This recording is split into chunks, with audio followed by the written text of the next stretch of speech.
A cached Giraffe ban is usually triggered automatically by its offer network when activity looks suspicious, and in most cases the system blocks earnings before any human review happens. By the end, you'll know exactly how to appeal a cached Giraffe ban, what support actually looks for in your request, and what will instantly get your appeal ignored. First step is confirming what type of ban you're dealing with. If you can't log in at all, that's a full account deactivation. If you can log in but can't earn or withdraw, that's a restricted account. This matters because appeals for full bans go through support, while restricted accounts sometimes get reviewed automatically when activity normalizes. Next, gather the only information support actually uses to verify your account.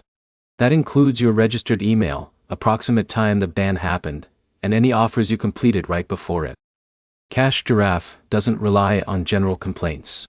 It checks offer wall logs, so vague messages like, "My account was banned for no reason," usually get ignored or auto-closed.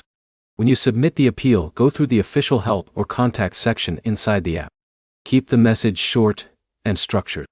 Start with your account email, then state that you believe the ban was triggered incorrectly, and list the last few offers you completed in order.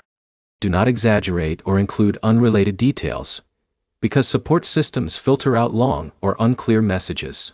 Another important point is avoiding repeated appeals in a short time.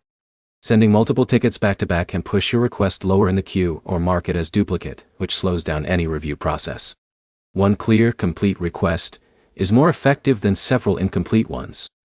If your ban was triggered by VPN use, multiple accounts, or installing offers outside the official link, appeals are often denied because those actions are flagged directly by the offer providers.